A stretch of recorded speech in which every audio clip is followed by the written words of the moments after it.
Looking at the reach of your stroke, not the pull and finish, but the reach. It's the part of the stroke that occurs after the arm drops into the water and before the start of the actual stroke. So looking at your footage, and I've timed it to put side by side to get two angles, as you can see, synced up. Looking at the left side of the picture, you can see that your arm comes almost at an angle, which, if you think of hydrodynamics, you're essentially slowing yourself down. You want to keep, when you have better body position, you'll be able to keep your arm straight, but you want to come in with the straight arm coming straight from the shoulder. Then looking at the left side of the footage, you can see that your right arm, again, the hand is a little, you're at the right depth right about there, and then as you come down, you're staying there. Now you're probably about 8, maybe 10 inches down, and then you begin your stroke. So you want to keep your arm closer to the surface. Now looking at the right side, you can see your left arm is crossing the body before you even enter the water. Make sure, like I say, focus on when you put your arms into the water, feel like you're putting them out at 45 degrees when essentially you're putting it out straight. Remember, if you're crossing your arms, you're crossing your legs, and you're going to have better balance in the water. Then looking at the left side to finish with your reach, you can see if you keep your left arm extended slightly longer, you're going to be able to have a full finish with the right arm, where you come up around your waist, and you want to be able to finish around your thighs. Looking at the pull and finish of your stroke, you got a side-by-side view to kind of illustrate a little bit. And I'll start with the first circle on the left. When you enter the water, you want to make sure that you have a slight bend in the wrist. This allows you to mentally know that you have to begin your stroke, but it also gives you a little edge or a little pull, slightly. But when you add it up to a half Ironman swim, it's going to add into could be minutes off of your time. And as we move forward, looking at the right side of the picture, you can see when your left arm comes into the water, you actually cross your center line. And to correct, if you're crossing your center line on your body, it's going to cross your legs. So make sure you, again, focus on that 45, pulling your hands or your arms out to the side and straight from your shoulder.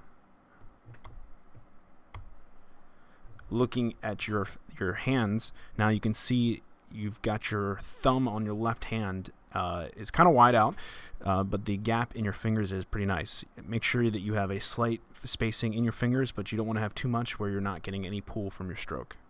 Move your thumb in a little bit, but make sure it's still comfortable. You don't want to cramp.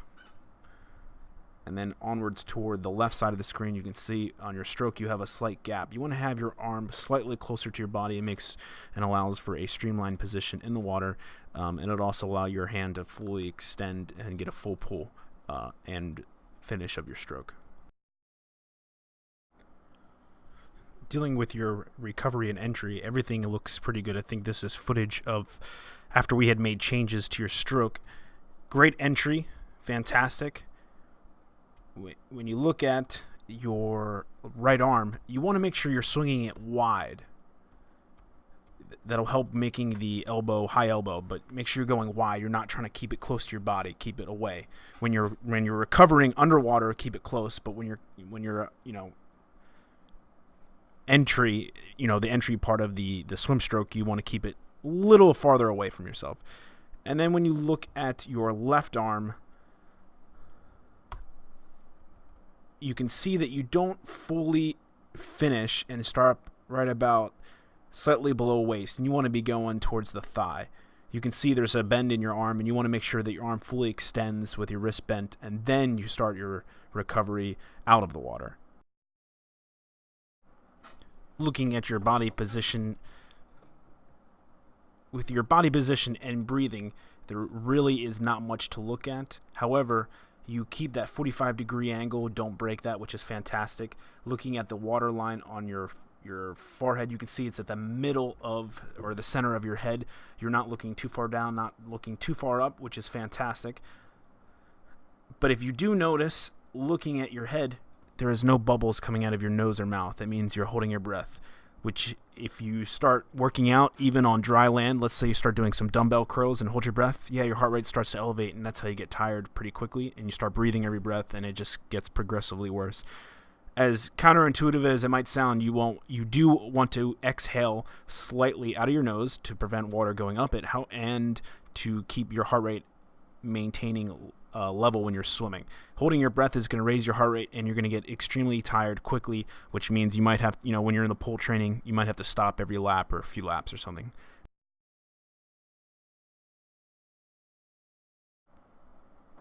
Coming from a side angle and front angle, we look at your kick again. You can see how much knee and bending of the knee that you're using. Your heel's coming out of the water, but then pretty much your foot's coming out of the water too. If you look on the right side, on the left screen, on your right foot, and you look at the right screen, you can see where your chest is. You can be able to see your foot. You want that to be more streamlined out, pointing your toes. You don't want to be able to see your toes too much. Your legs shouldn't come below your chest. Again, you're creating drag. You want to create that hydrodynamic profile, and bending your knees won't allow you to get very streamlined. Again, just focus on stronger kick and better body roll and arm position coming straight out from the shoulder will easily create a better kick, get rid of that scissor, and keeping your legs together will increase your speed in an open water race, such as a half Ironman. With the overhead view, we can take a look at your kick and legs. As you can see, you actually pause slightly and have a scissor kick, which could indicate, or does indicate, issues with arm placement and how you're streamlined in the water. Again, you do pause in the middle of your kick, so I would try and keep a more fluid kick. But if you look at your legs, they're completely far apart. You want to kick when your legs are slightly together, toes pointed kind of inwards, but you've got such a huge gap and it looks like your foot is coming completely out of the water. Heels coming out of the water is a good thing. However, if the heels are coming or foot's coming out of the water, that means you're kicking away too much with your knee, as well as trying to counteract your roll in the water.